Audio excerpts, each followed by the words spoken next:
Welcome into this episode of This Week in Hockey East. I'm Bridgette Prue alongside Eric Galanti. This week, we started women's playoffs. We're heading down the final stretch of the men's regular season, and we have some Olympic connections to talk to you about from former players in Hockey East. But first, let's start with the men's Hockey East standings. And right now, Eric, Providence has really started to separate themselves a bit. You can see them up there at the top, most notably. That middle section, though, 3 points separate 4th to 7th place, which is a difference between a team getting a quarterfinal home game or having to play that opening round matchup. But let's start with Providence. They go on, they sweep UVM last weekend, continuing their incredible run in the second half.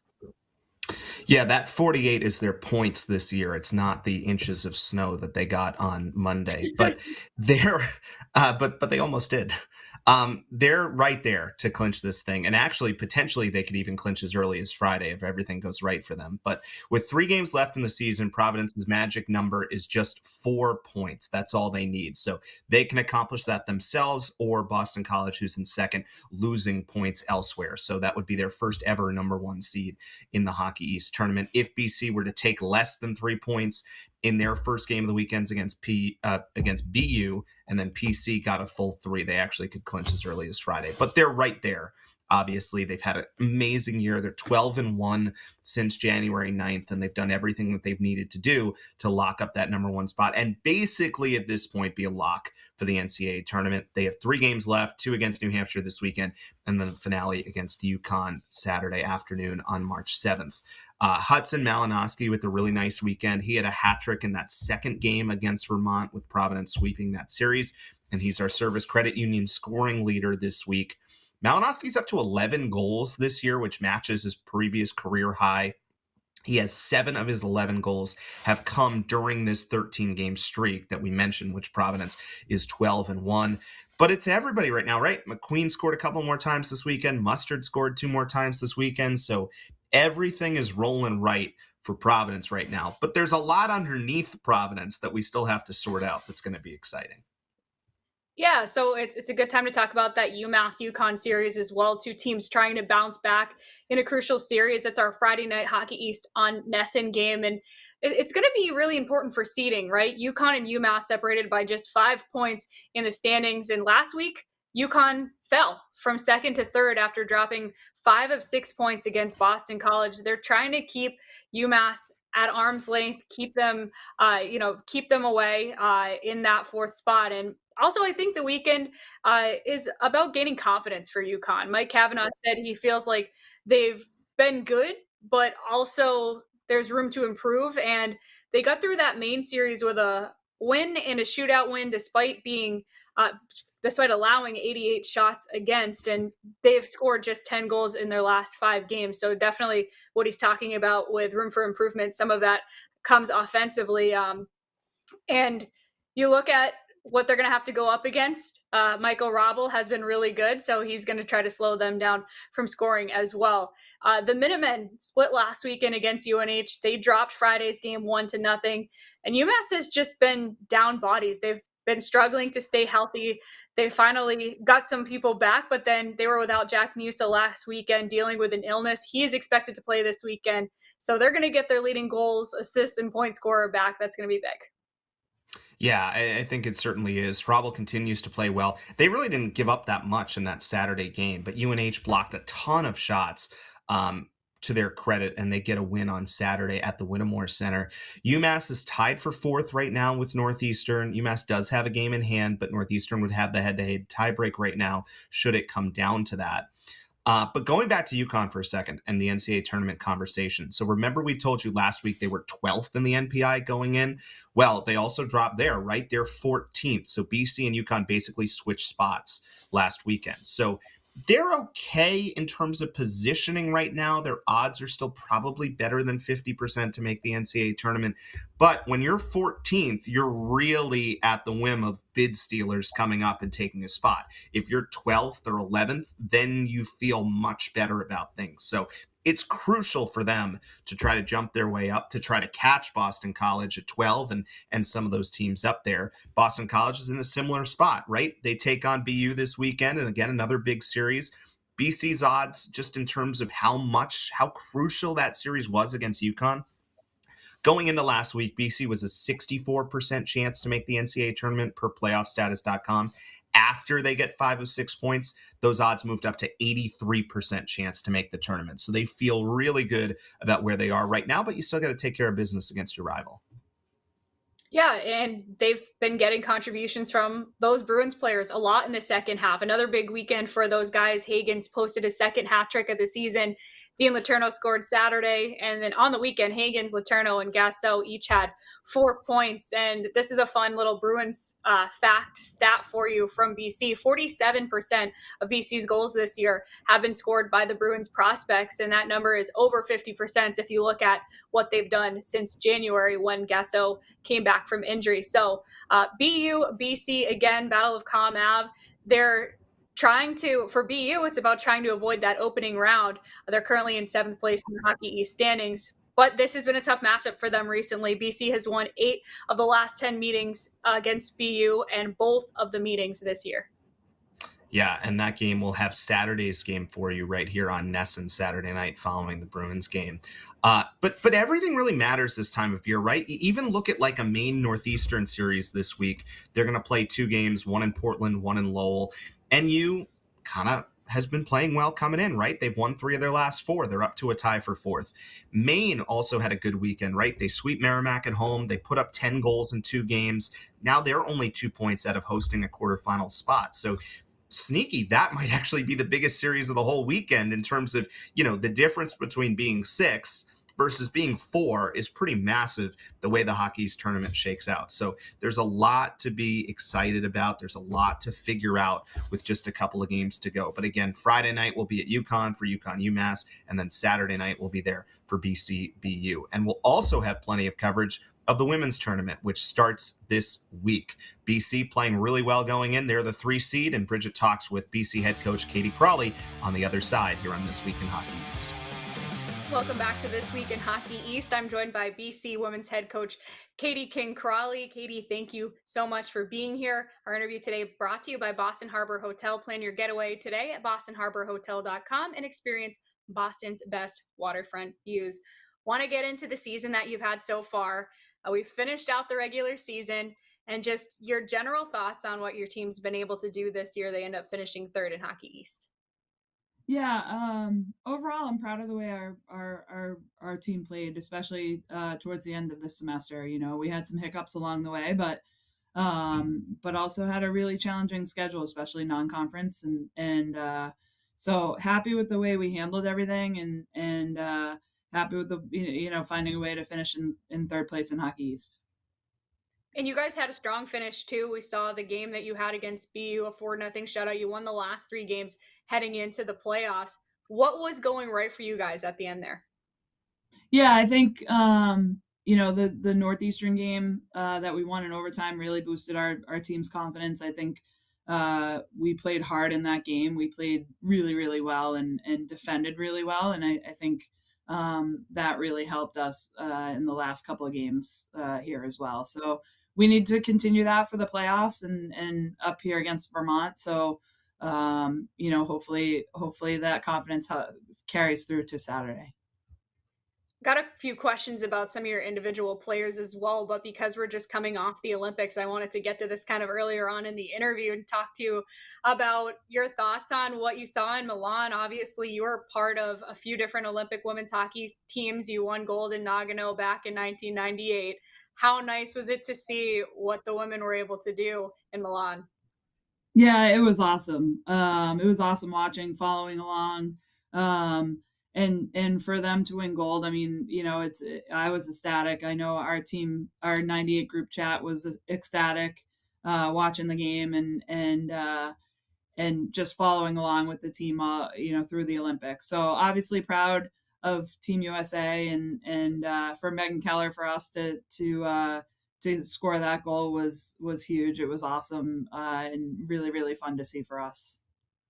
What was your reaction when you saw her score the overtime game winner? Were you jumping up and down the same way I Jumping up was? and down for sure.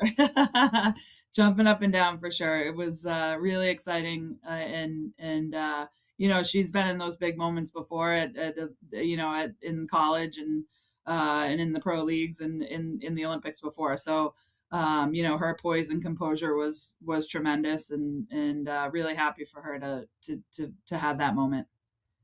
I talked to you a little bit last week ahead of one of our broadcasts this past Saturday, and we were talking about how strong this women's team was. And at the time they hadn't played their gold medal game, and we were kind of talking about, oh, is this the best women's USA team that there's ever been? Do you think this was the strongest roster that they've had? Yeah, I mean, I think the game just keeps getting better. These players just keep getting better, and I mean that team was really really elite, and obviously you get to a gold medal game, you never know what's going to happen. I thought Canada played really well in that game as well, and but I thought the U.S. was dominant throughout the whole Olympics. And you being on that very first team, the first time women's hockey was in the Olympics, winning gold in 1998, there's been so many players that have come after and said that that was an inspiration for them to go play for Team USA and to just get involved in women's hockey in the first place. And obviously, 1998 to now, there's been so many changes in the game of women's hockey. What are some of the biggest differences between this atmosphere that you've seen in this state of the game compared to back then when you guys won? I mean, the game itself, I think, it's faster. It's more physical, even more physical, I should say, because it was physical back then, but even more physical now. But the attention that the game gets now is great. Obviously, we have the pro league, so that escalates the our sport, which is awesome too. And it's not just every 4 years. You see women's hockey now on TV a lot more, whether it's college games or the pro games. And I think to your point of '98. The 98 team helping boost the numbers in women's hockey, you're going to see that again here after watching these Olympics. My daughter was definitely watching the game with her friends, and little girls are inspired by these players, and you're going to see another jump in the growth of our sport, I think. I feel like I could talk to you all day about all of the different implications of the Olympics, and I'm just so Yeah. interested in your perspective on it. But I want to make sure we get to your current team as well, and ask you about a few individual players. Ava Thomas named to the All Rookie team. Just tell people who maybe haven't seen her play, what does she do that makes her so successful as a rookie?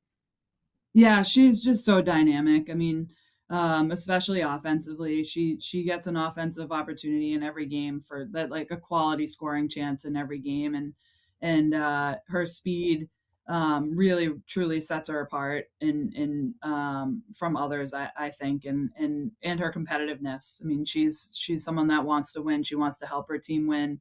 She knows that one of her big roles is scoring goals for us and helping produce, and I think she's done a tremendous job at that this year, and yeah, she's really a dynamic player. And then Emma Connor, the Defensive Forward of the Year award in Hockey East. She has been incredible with her blocked shots leading Hockey East, and just watching what she's able to do. What makes her a good candidate for this award?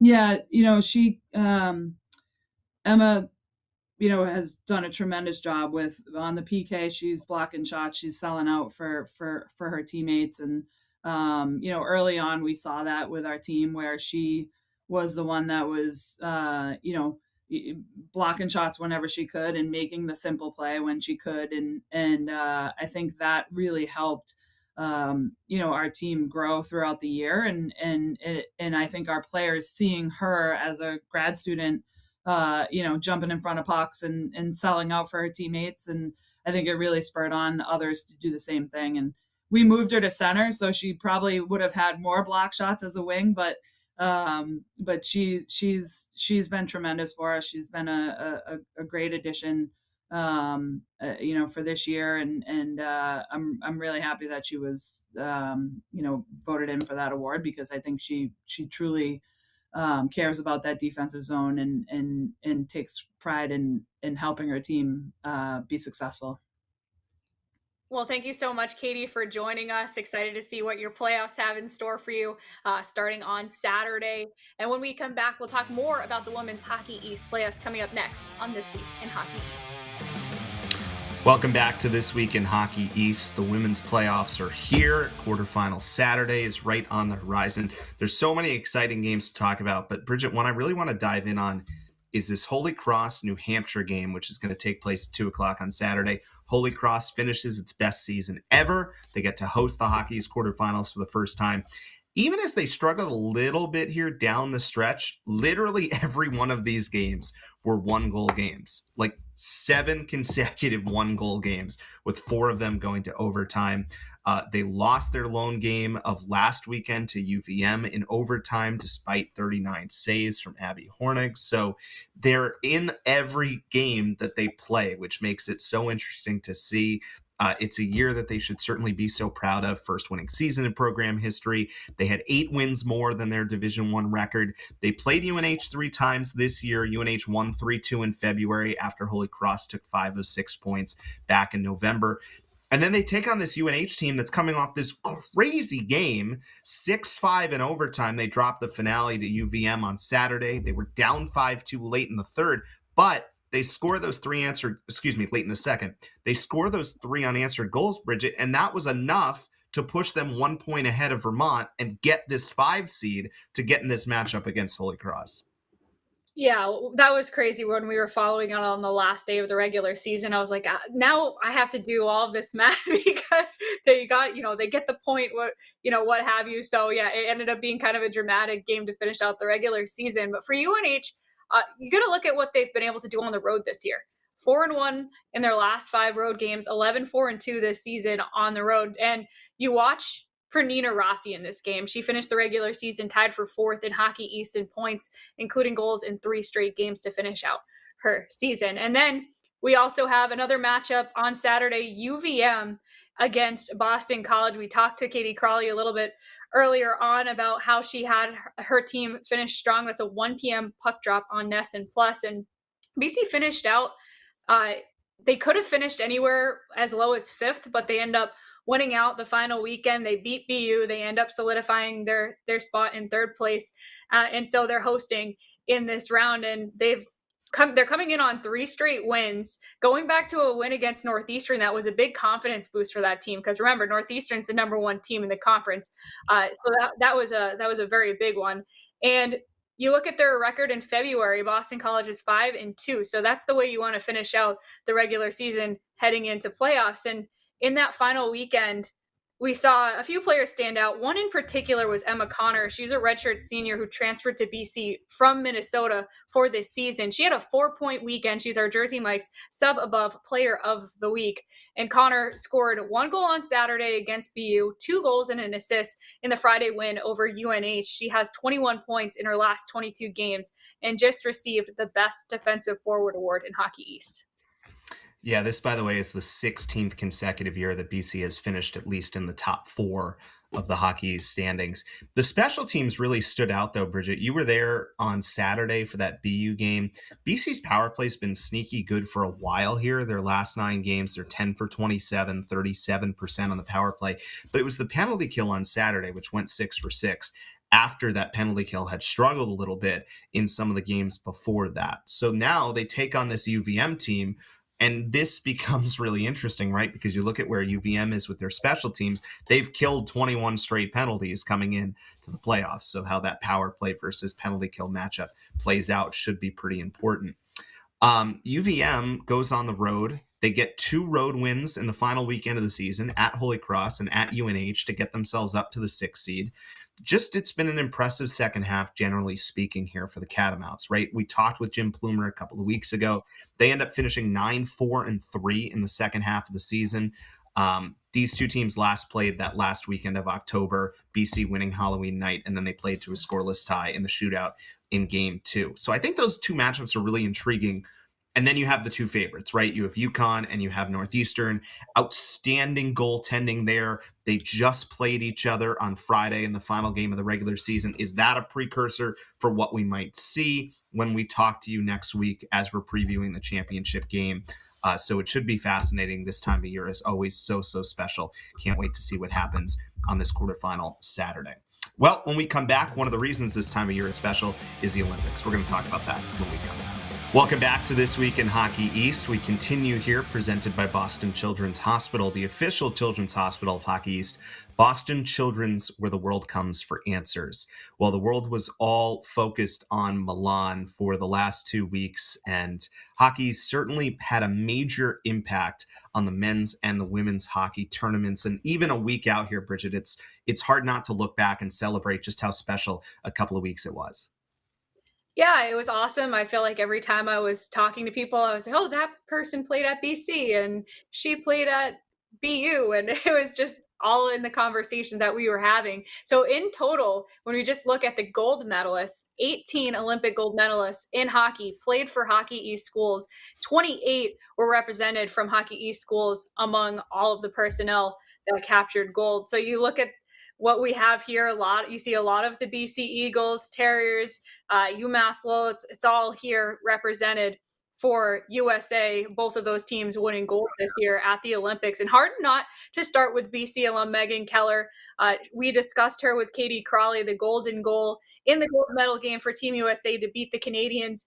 That, along with Northeastern's Erin Frankel, who stopped 97 of 99 shots across the tournament, continuing her ridiculously good play this season. She was the first woman ever to record 3 shutouts in the Olympics and the only goalie to ever shut out Team Canada. So 2 really important players front and center in that gold medal game, both coming from Hockey East. And also worth mentioning, Hockey East referee Kelly Cook served as an official for the women's Olympic gold medal game as well. Yeah, that whole day of the women's gold medal game was so defined by Hockey East players, right? You had Frankel, you had Keller. Even in the bronze medal game, you had Alina Mueller, who scored the game-winning goal in overtime for the Swiss. She also set the Swiss's record for all-time goals and her 16th goal of the Olympics. And she carried the flag during the closing ceremony for Switzerland. So that was certainly quite an honor. And then you go over to the men's side, and Connor Hellebuck played the way he did, and Matt Boldy scored the first goal for the U.S., and Cale Makar scored for Canada. So it felt like there were Hockey East people everywhere. But the thing that really kind of stands out to me was, that the games happen, and then, we talked to Greg Carville this week ahead of the UMass UConn game that we have, and we talked with Mike Kavanaugh. All these coaches talked about how they were fans again. It felt like for the first time in a long time, right? They're so focused on their jobs, their roles, everything they're doing. But then all of a sudden, Greg Carville, who famously, of course, has his story with the 1980 game, he talked about how he can't remember the last time he was a fan like that, right? And how into the game he was. And, Katie Crowley told you about how she's standing up, jumping up and down when Megan Keller scores that game-winning goal. So it really has a unique way of bringing this whole hockey world together. And especially here in Hockey East, we have so many different connections to some of the players that were playing. So it really was special to see. And what a great tournament for the whole sport of hockey. It was really fun to watch, fun for us to talk about a little bit, as these games will, with just 2 weekends to go on the men's side and quarterfinal Saturday coming up on the women's side. We can't wait. It's going to be great. Thanks for joining us on This Week in Hockey East.